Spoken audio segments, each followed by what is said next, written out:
Let's be honest, who doesn't like the idea of getting paid just for owning a stock?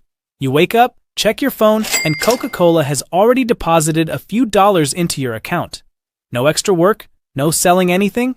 It just shows up, and that feels pretty good.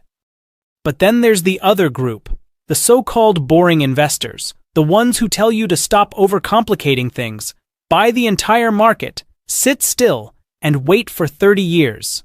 That's it. That's their whole strategy. So which approach is actually right? Today we're comparing dividend investing and index funds, not just in terms of returns, but also the psychology behind them, real retirement scenarios, and what each one really feels like over time. Welcome to Martic Finance, where we explain investing concepts in a simple way. But first of all, a quick disclaimer, this is not financial advice. Alright, so first, what does it even mean when a company pays a dividend? When you buy stock in a company, you become a part owner. A tiny part, sure, but still. And some companies, usually big established ones, make so much profit that they can't reinvest all of it back into the business efficiently. So instead, they give part of it back to you. That's a dividend. It's real cash that gets deposited straight into your brokerage account. Companies like Coca-Cola, Johnson & Johnson, and Procter & Gamble are classic examples. They've been paying dividends for decades, and some of them have even increased their dividend every single year for more than 25 years. Those are called dividend aristocrats. Now, the number you'll hear most often is something called dividend yield. It's just the annual dividend divided by the stock price. So if a stock is trading at $100 and pays $4 per year in dividends, that's a 4% yield. Simple. But here's where things get interesting. You don't actually have to pick individual dividend stocks to do this. You can also invest in something called a distribution ETF, which is basically a fund that holds a basket of dividend-paying companies and then pays out regular income to you. So instead of relying on one company, you're getting dividends from dozens, sometimes hundreds, all at once. And just like individual dividend stocks, those payments show up as cash in your account on a regular basis. Alright, so what are the actual advantages of dividend investing?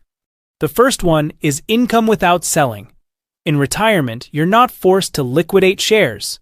You're living off the cash your portfolio generates. That's genuinely powerful, especially during a market downturn. Your portfolio might be down on paper, but if the dividends keep coming, you can stay calm and avoid panic selling. The second advantage is psychological stability. Seeing cash arrive in your account on a regular basis helps people stay invested and avoid making emotional decisions during market crashes. And then there's dividend growth. Strong companies don't just pay dividends, they increase them over time. That means if inflation rises, your income can rise as well, which makes dividends a potential hedge against rising costs. Now, there are also some important downsides. Dividend investing often leads to concentration. Many portfolios end up heavily weighted towards sectors like utilities, consumer staples, financials, or real estate, which means you're not fully exposed to the broader economy and may miss out on higher growth areas. It's also important to understand that dividends are not free money. When a company pays a dividend, the stock price usually drops by roughly the same amount. You're not gaining extra value. You're just receiving part of your investment back in cash. On top of that, dividends are typically taxed when you receive them, even if you reinvest them. In a taxable account, this creates friction that slows down compounding, especially when compared to more tax-efficient strategies. And finally, there's the risk of chasing high yields. When people see yields of 7, 8, or 9%, it can look very attractive, but in many cases, that yield reflects underlying risk. The company might be struggling or close to cutting its dividend, and chasing those yields is one of the fastest ways to run into trouble. Now let's talk about index funds. An index fund is a simple concept. It tracks a market index, like the S&P 500, which represents the 500 largest companies in the United States. When you buy into one of these funds, you instantly own a small piece of all those companies, which gives you automatic diversification. The philosophy behind this approach is straightforward and backed by decades of data. Most professional fund managers fail to consistently outperform the market. So instead of trying to pick winners, you simply own the entire market. This idea was popularized by John Bogle, the founder of Vanguard, back in the 1970s, and over time, the data has strongly supported his approach. So what are the advantages of index funds? The first is diversification. Since an index fund holds many companies, poor performance from one stock has a limited impact on the overall investment. That said, not all index funds are diversified in the same way. For example, the S&P 500 focuses only on the United States, while global index funds spread investments across multiple countries. The best way to understand this is by checking the fund's fact sheet, where you can see allocations by company, sector, and region. Another major advantage is cost. Some index funds charge extremely low fees, sometimes as little as 0.03% per year. In contrast, actively managed funds often charge around 1%, which may seem small, but can significantly reduce your returns over the long term. They're also highly tax efficient. Because index funds don't trade frequently, they generate fewer taxable events, allowing your investments to compound more effectively over time. And historically, they've delivered strong returns. The S&P 500, for example, has averaged around 8 to 9% annually over long periods, although it's important to remember that past performance doesn't guarantee future results. Now, there are downsides to consider as well. The biggest one is the lack of an income stream. In retirement, your portfolio might have a high value, but to actually fund your lifestyle, you need to sell shares. Doing that during a market downturn can feel uncomfortable and goes against many people's instincts. There's also something called sequence of returns risk.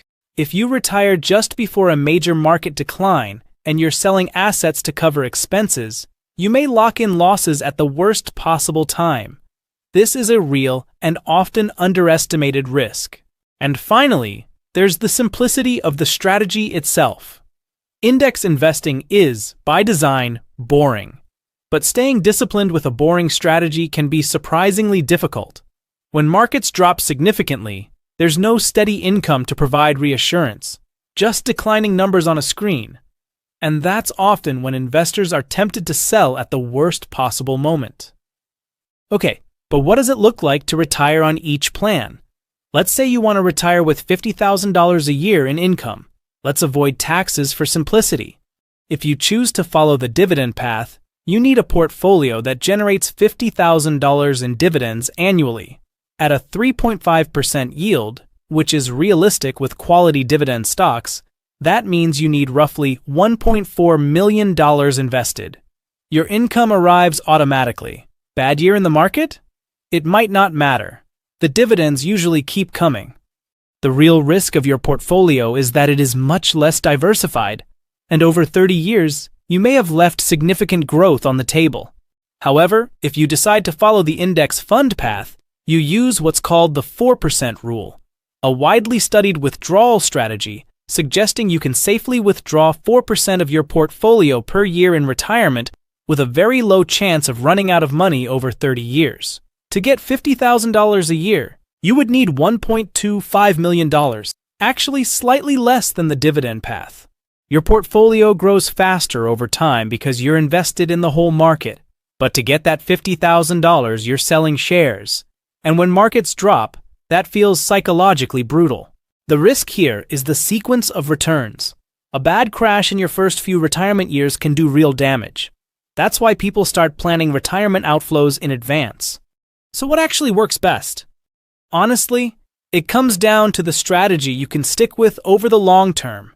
But if I had to choose, purely based on the numbers, index funds come out ahead. They offer lower costs, broader diversification, and historically stronger total returns. That's what the data shows. Dividend investing, on the other hand, tends to win on the psychological side. The biggest mistakes don't come from choosing one of these approaches over the other.